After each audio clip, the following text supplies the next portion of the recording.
Olá, o Rio Grande do Sul sofre com as chuvas da última semana. Segundo o boletim da Defesa Civil do Estado, divulgado na manhã desta segunda-feira, são 345 municípios afetados, mais de 120 mil pessoas desalojadas e 83 mortes registradas pelas enchentes e deslizamentos de terra. É a maior tragédia climática do estado. Para a gente falar sobre os impactos de toda essa situação no Rio Grande do Sul, eu recebo aqui no estúdio professores de diferentes áreas.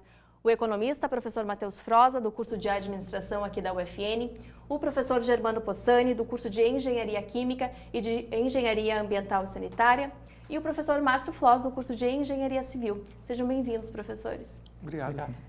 Professor Germano, gostaria de começar com o senhor para a gente falar do ponto de vista ambiental. Como que a gente pode explicar esse evento climático que já é aí considerado a maior tragédia climática da história do Rio Grande do Sul?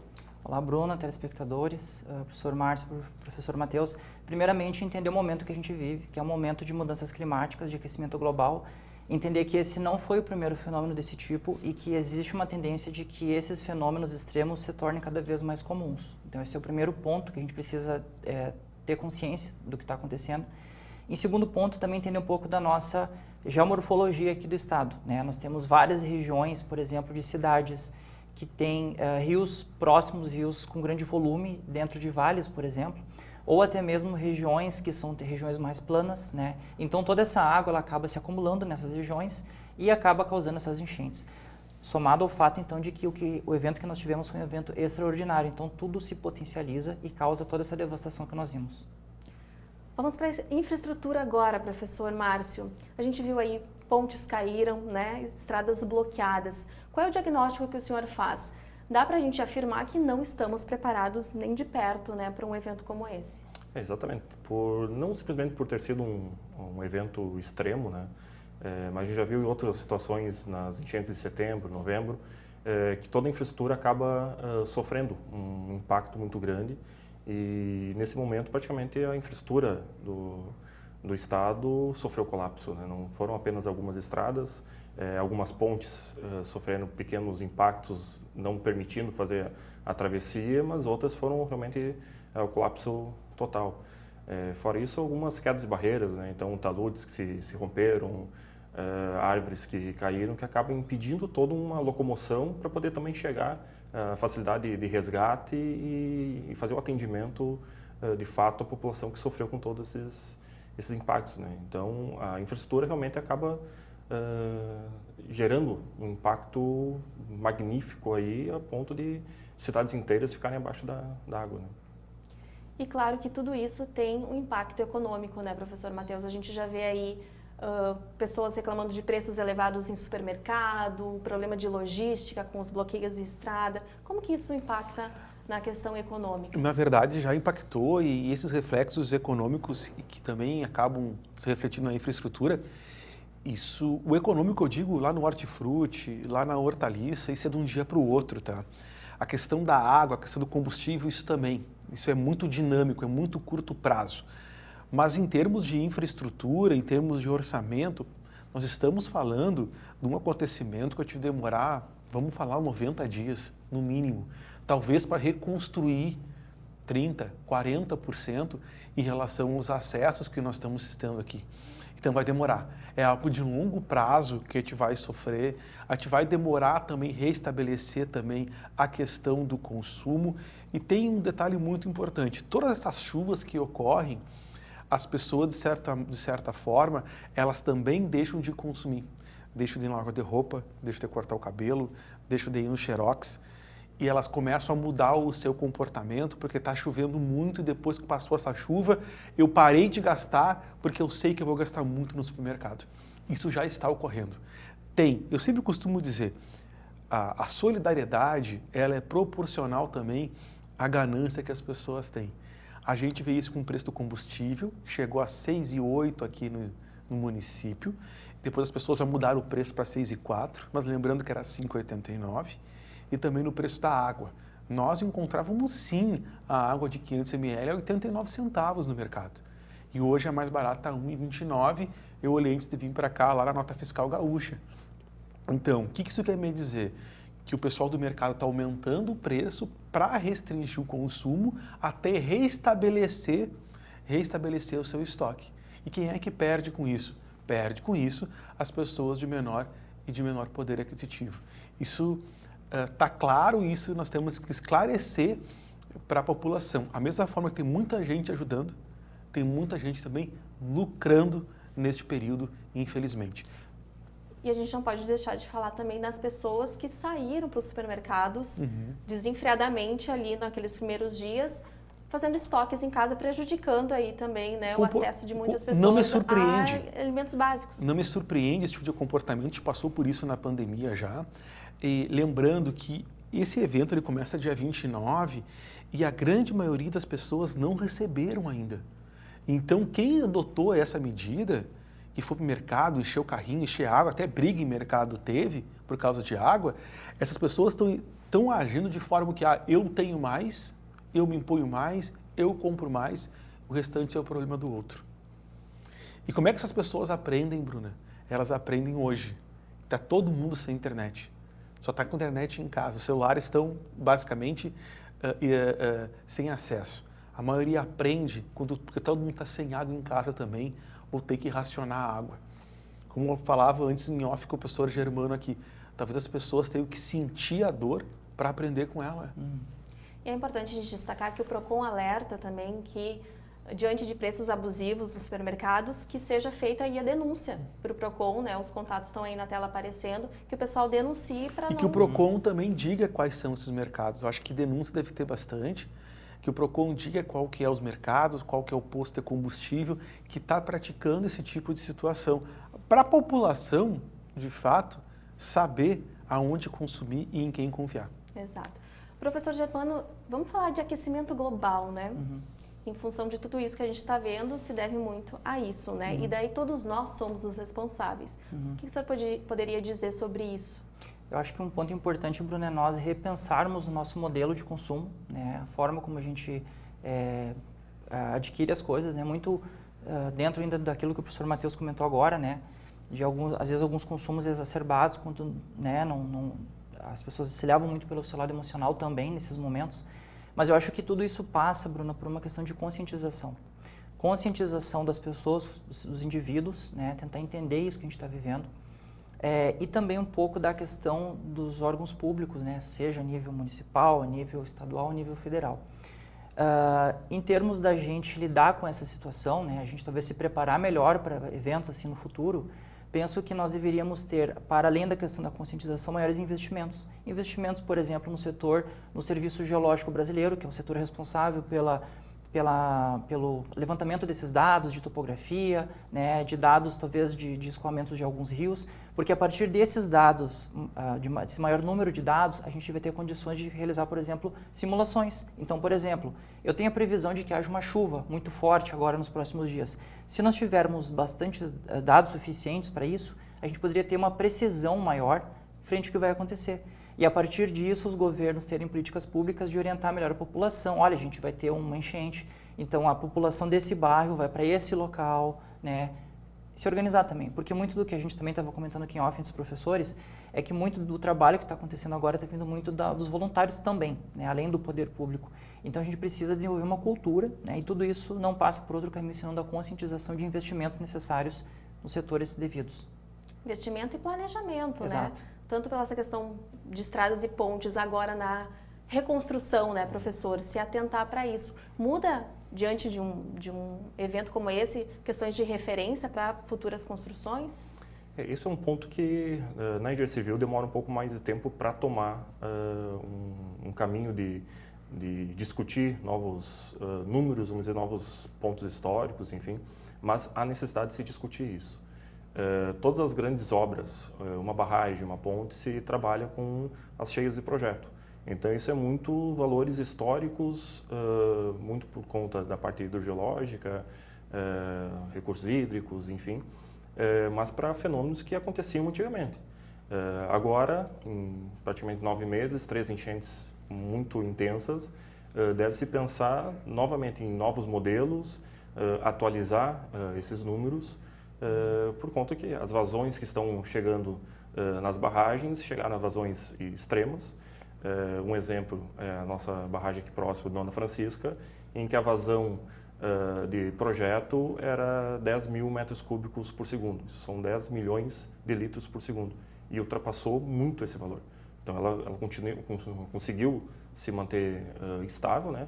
Mas entrou em risco e aí entrou em plano ação emergencial, né? Que toda barragem tem.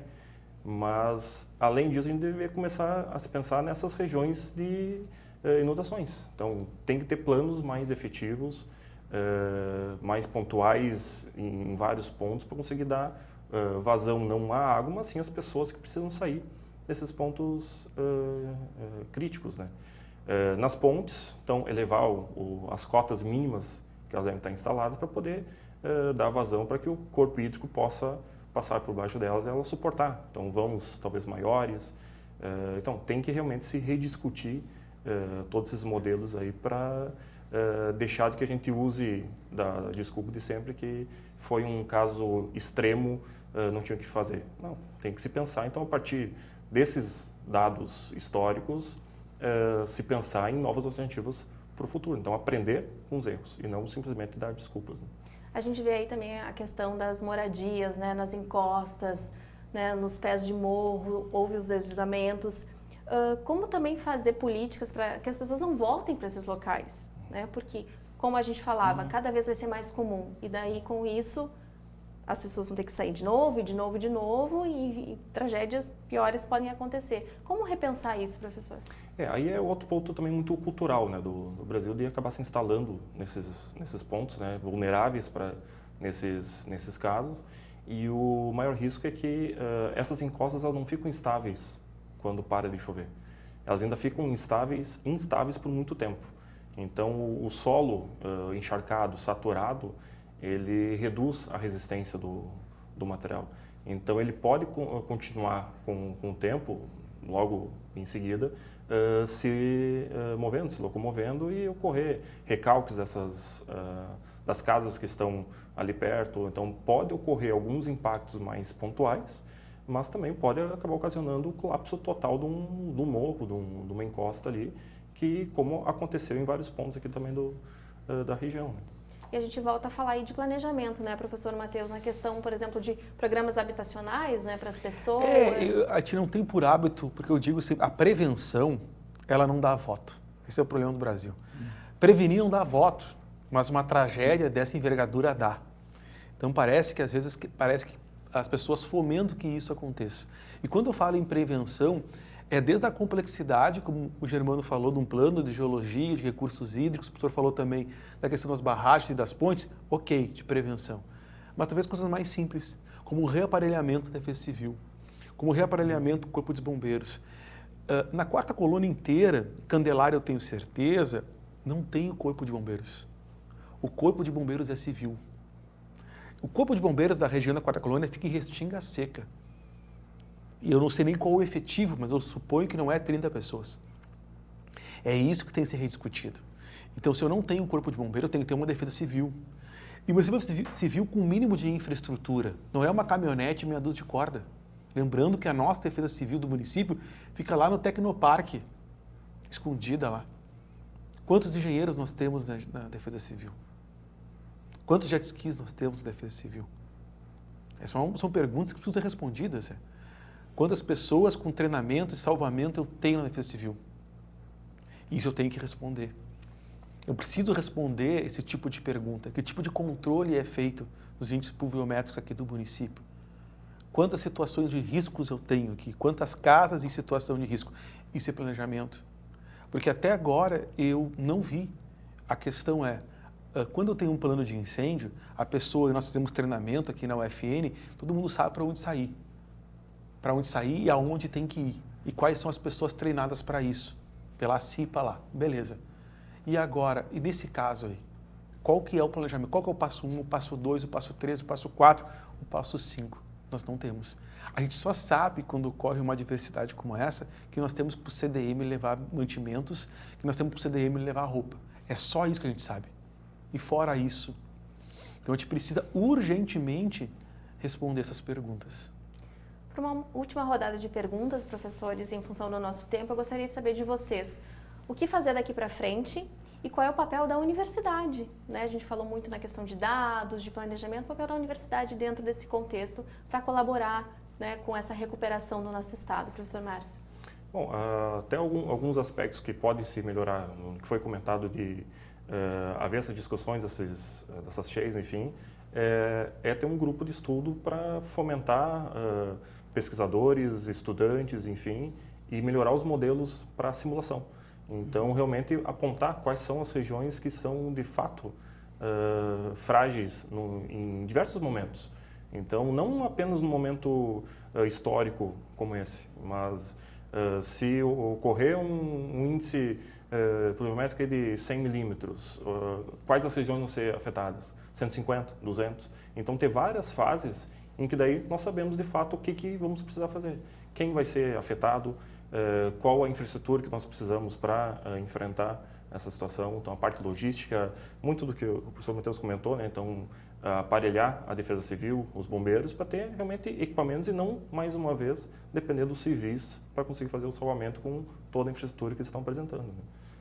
Perfeito. Professor Germano? Acho que um ponto também complementar seria a gente aproveitar desses dados e situações e investirmos também na questão de pesquisas aplicadas a essa realidade local. Porque a gente pode utilizar, por exemplo, os dados que a gente vai adquirir e tentar fazer essas simulações, né, pelo menos com o que a gente tem hoje, e com o tempo ir tentando aprimorar com a nova disponibilização dos dados, para que essas pesquisas que a gente desenvolva aqui dentro da universidade possam servir de base para políticas públicas em termos de investimento e planejamento futuro.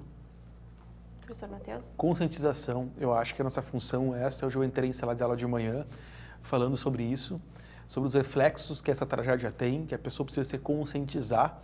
Não é porque eu não vi, isso me preocupa, não é porque eu não vi, não significa que eu não fui atingido. E isso envolve, isso traz à tona, isso traz uma valorização de todas as profissões.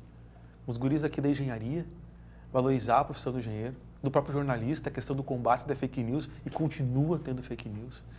Tá? A questão do planejamento, se tem a economia, o administrador, o contador, como é que eu posso planejar isso? Onde é que está o orçamento para isso? Onde é que eu vou acessar esses tipos de recursos? Porque até agora a única medida efetiva que eu tive foi prorrogar o grande Enem dos concursos.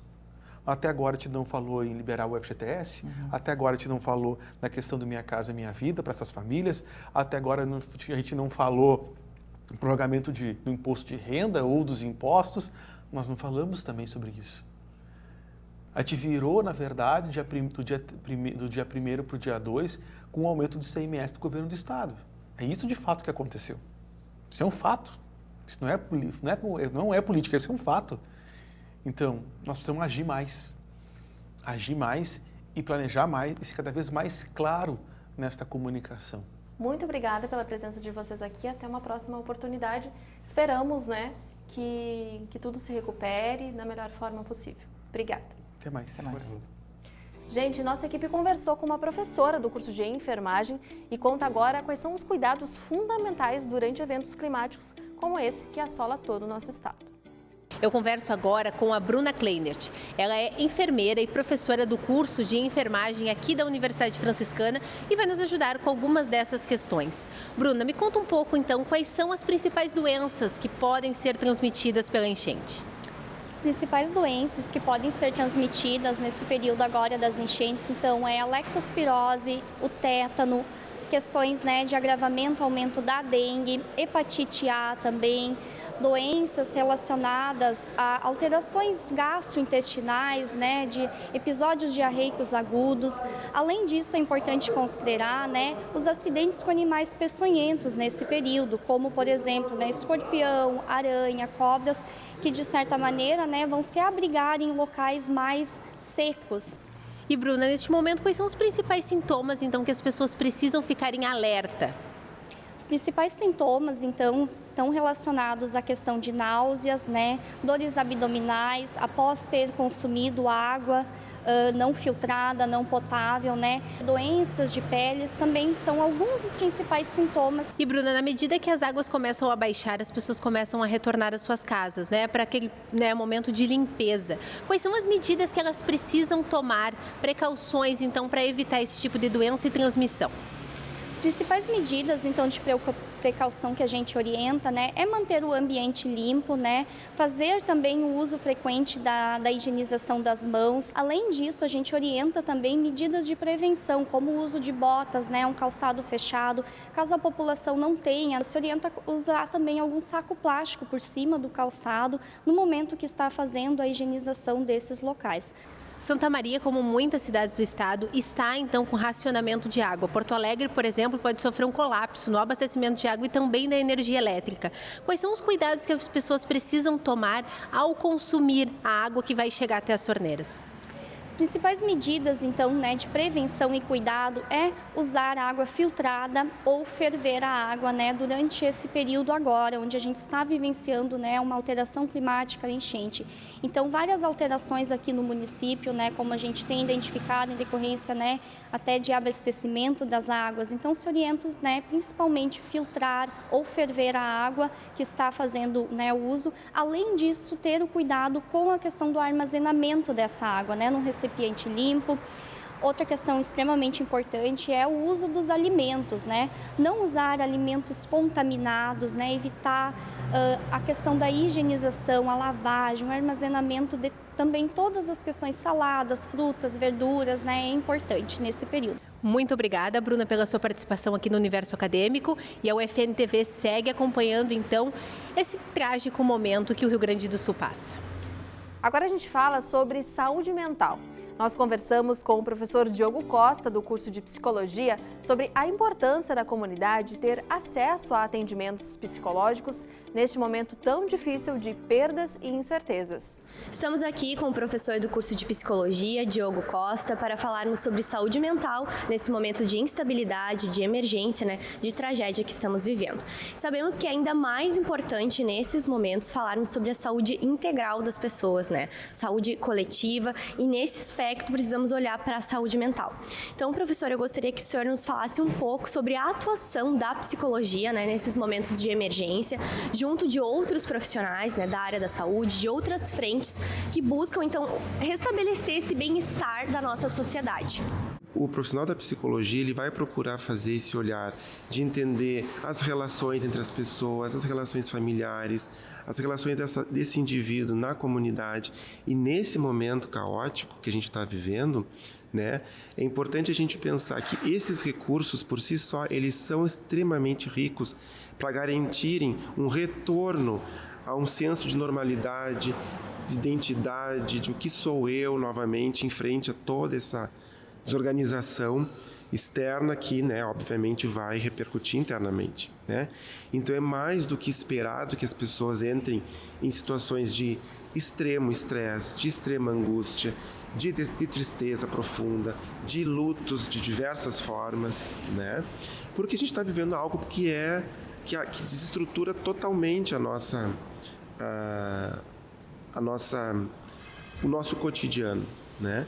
Então, o profissional da psicologia, ele vai se associar a esses demais profissionais para buscar esses recursos, tanto das pessoas quanto dos grupos. Então, a gente dispõe de recursos psíquicos, mas muito importante a gente ter esses laços, essas relações com as pessoas, né?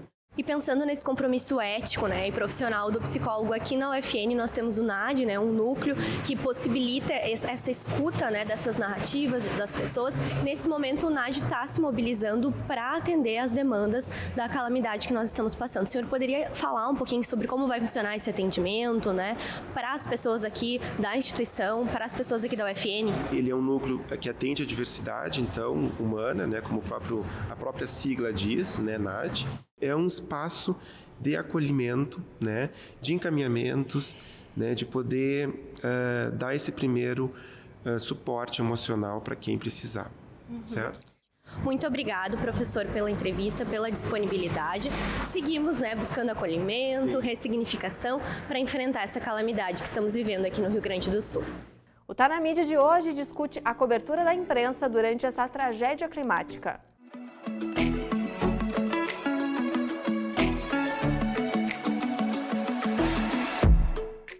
Olá, o assunto que eu abordo hoje, ele não poderia ser diferente. Estamos em meio a uma tragédia climática sem precedentes no Rio Grande do Sul.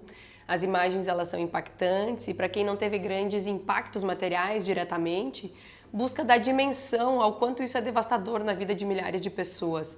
Nesse cenário caótico, eu quero destacar o papel incansável da mídia gaúcha na cobertura dos últimos dias, sobretudo a mídia local, já que Santa Maria e cidades da região foram as primeiras a serem atingidas. Por mais que a gente receba vídeos, fotografias e áudios pelo WhatsApp, ou vemos postagens nas redes sociais, a mídia ela tem uma função de serviço muito importante, primordial, eu diria. É ela quem organiza e sistematiza as informações que vão chegando de maneira desordenada. Destaco aqui o papel das rádios, que vem mantendo programação ininterrupta, e, quando interrompidas, como a Rádio Integração de Restinga Seca, foi porque estava alagando o estúdio e era preciso desligar os transmissores. É preciso falar também sobre o que chamamos de desertos de notícias, que são aqueles municípios que não possuem nenhum tipo de veículo jornalístico. O que se observou é que alguns perfis de redes sociais que costumavam produzir um conteúdo mais turístico ou gastronômico se tornaram referência para o envio de informações durante o período mais crítico das enchentes, como é o caso de Silveira Martins e Vale Vêneto, locais que eu acompanhei um pouco mais de perto. Bom, ao passar esse primeiro momento de cobertura, que é caracterizado pela prestação de serviço, pela cobertura das histórias de vida comoventes, dos estragos, da rede de solidariedade que se forma e que é muito importante, é preciso falar também sobre responsabilidades. Muitas vezes já há indícios dessa responsabilidade na fala das vítimas do desastre ambiental e é preciso que os jornalistas eles saibam ouvir e aprofundar esse debate. Há uma mudança climática em curso e não se pode mais negá-la ou acreditar que é um episódio extremo, isolado. As ações elas não podem mais se limitar apenas às respostas de emergências em situações de crise. É preciso antevê-las, mudar as estruturas e sistemas e preparar-se para minimizar os danos. E cabe ao jornalismo também essa tarefa de acompanhar e pressionar para que essas resoluções sejam rápidas e efetivas. Esse é o Tá na Mídia dessa semana do curso de jornalismo. Até breve.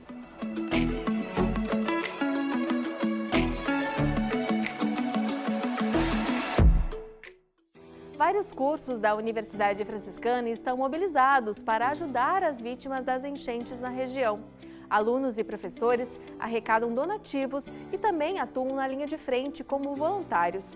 É o caso do curso de fisioterapia, como explica a professora Morgana Chrisman. Os nossos alunos da fisioterapia, eles estão colaborando em diferentes frentes. Nós já tivemos momentos onde eles já realizaram atendimentos de fisioterapia, estes especialmente alunos que são do estágio, então são alunos do último semestre, último semestre, e também temos alunos que estão atuando junto à seleção de materiais lá no CDM e em outros pontos da cidade também, selecionando materiais e ajudando no recolhimento desses materiais, então, para a doação. Essa iniciativa ela surgiu a partir de profissionais autônomos e a partir de profissionais que atuam dentro do hospital universitário, né?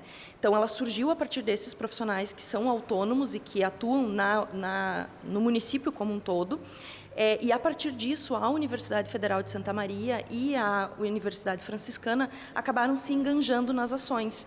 Então, nós temos nos organizado em escalas para que a gente possa suprir essas demandas desde a última sexta-feira. O que nós temos percebido é que desde ontem a gente já tem um número de pessoas significativo que já está retornando para suas residências. E também muitas crianças que melhoraram muito desde a última sexta-feira. Então, a gente já teve uma redução significativa de pessoas acompanhadas, né? Mas mesmo assim nós continuamos em vigilância, tá? Para que a gente possa, caso haja essa necessidade, surja essa necessidade, continuar então prestando essa assistência, esse cuidado para essas pessoas que estão já num momento de fragilidade por diferentes motivos, né? E que as complicações respiratórias e muitas vezes motoras, em virtude, né, da situação, ficam exacerbadas. Nós realizamos basicamente fisioterapia respiratória, né? Porque nós tivemos muitos casos de crianças que chegaram e que estavam abrigadas com problemas respiratórios variados. Alguns já advindos das mudanças climáticas dessa época do ano também, mas também alguns que, em virtude da enchente, se molharam e acabaram desenvolvendo problemas respiratórios. Mas nós tivemos também outras demandas de, por exemplo, pacientes que são restritos ao leito e que tiveram que sair das suas casas e faziam fisioterapia antes, né, do ocorrido. Então, a gente continuou mantendo esses atendimentos, são pacientes que demandam fisioterapia respiratória, fisioterapia motora, e tivemos também alguns casos de pessoas com dor cervical, dor lombar, né? Que por diferentes motivos ou já apresentavam a patologia em algum momento, mas que também foi agravado por esse momento, né, de catástrofe, de tensão, e que acaba exacerbando também essa sensação de dor que às vezes é pré-existente. Nós nos sentimos muito felizes por poder ofertar, né, a nossa mão, a nossa ajuda naquilo que é possível, não só enquanto profissionais da área da saúde, enquanto fisioterapeutas, mas enquanto seres humanos, então, nas diferentes frentes. E a Universidade Franciscana segue sendo ponto de arrecadação de donativos para as famílias atingidas pelas enchentes. A prioridade são materiais de higiene pessoal e produtos de limpeza, roupas de cama, banho e alimentos não perecíveis. Os materiais são destinados aos pontos de acolhimento e atenção aos desabrigados. Esta edição do Universo Acadêmico fica por aqui. Obrigada pela sua companhia. Tchau!